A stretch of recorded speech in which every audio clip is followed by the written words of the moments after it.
nanoscale means we are dealing with building blocks of the size of a few to a few hundreds of nanometers.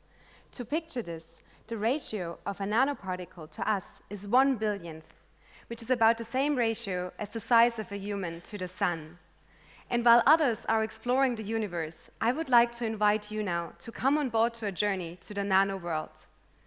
Today, we all have nanotechnology in our pockets, with billions of nanoscale transistors in our cell phones.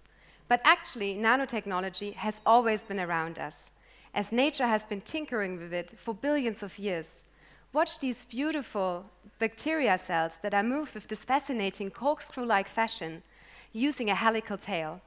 And when we take even a little look closer, we can see that there is a nanoscale molecular motor that is driving this motion.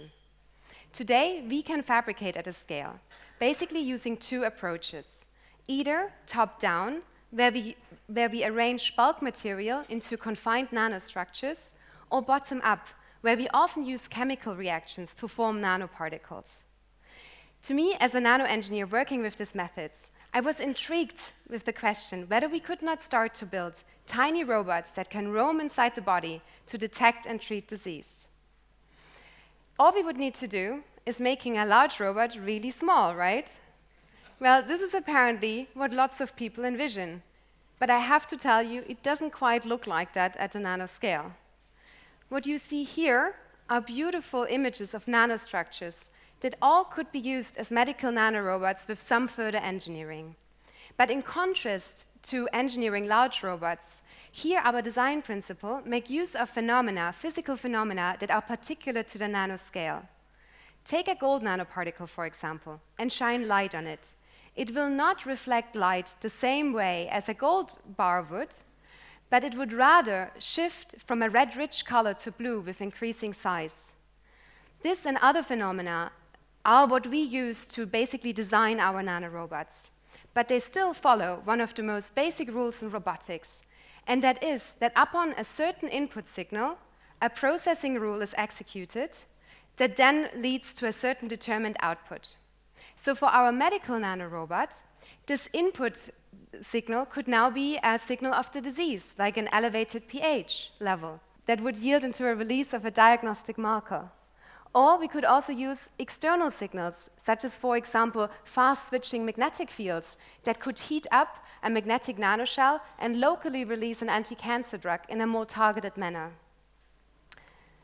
But all these, and basically there are lots of other signals we can use from a disease, and there are also lots of other sources of external energy we can use. But all this is informed by several disciplines coming together, and we call this the convergence of sciences. And this is exactly what makes medical nanorobots possible, and me so excited to work in this field. Now I would like to tell you about one particular nanosensor or nanorobot that can help inform the decisions in cancer therapy. Let us assume we have a patient who was diagnosed with colon cancer. Mostly, invasive biopsies are taken that are then analyzed by means of histology or genome sequencing. However, when we look at that tissue, we can miss important information about the activity of a tumor inside the body. But there are certain enzymes that are linked to such activity. They can tell us, for example, the likelihood whether a tumor would form metastasis, one of the most crucial pieces of information required in therapeutic decision-making. So how can we measure these enzymes? Well, there are molecular substrates that can be cut by such an enzyme, and then they release a marker. But if we want to use now such a sensor to measure a signal of the tumor inside the body, we're facing a major challenge. These enzymes also play important roles in healthy processes throughout the body, so we get signal also from other organs. So how can we now isolate the signal from the tumor? Well, we designed a nanoshell that encapsulates the nanosensor and can travel safely through the blood.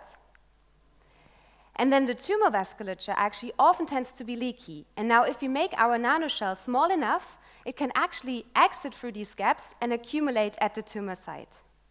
And now we want to open up our shell and release our sensor.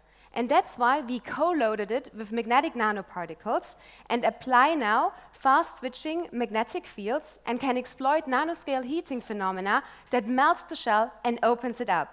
So now our sensor is released only inside the tumor.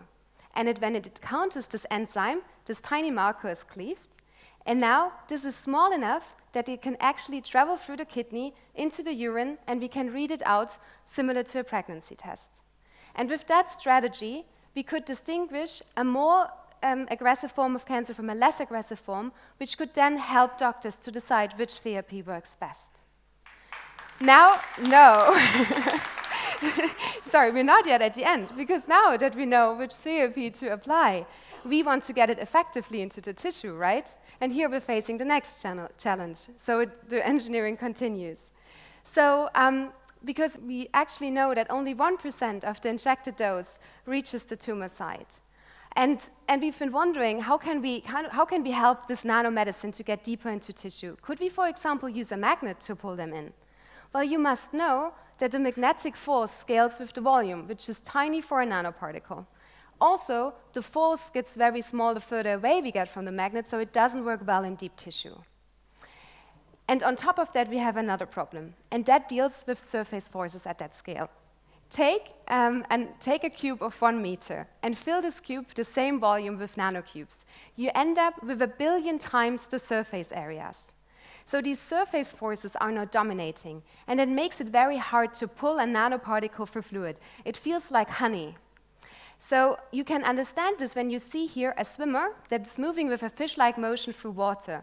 But when this very same swimmer was immersed in a honey-like solution, these surface effects prevent it from moving further.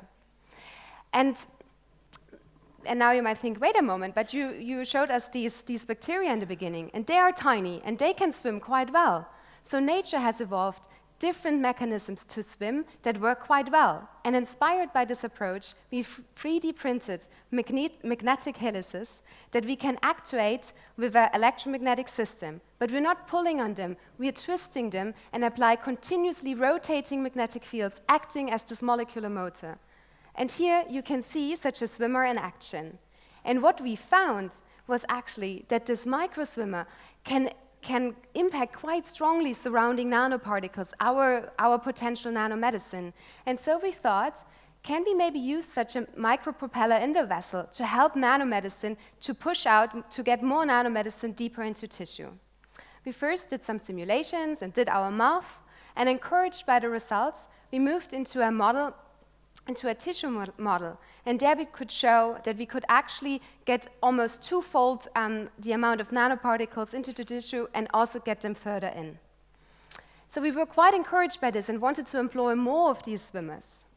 But you can imagine it's getting hard to control them. They're all magnets, so they're going to stick to each other. And yet again, nature has a solution for us. There are real living bacteria that have tiny magnets inside their body that they use to navigate with the Earth magnetic field. Or we can take over by using external magnets.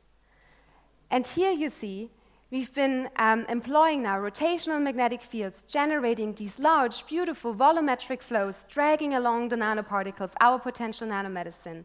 And we could show that we could speed up in these same models nanoparticle transport by 3-fold. And it's not so far-fetched to use bacteria inside the body.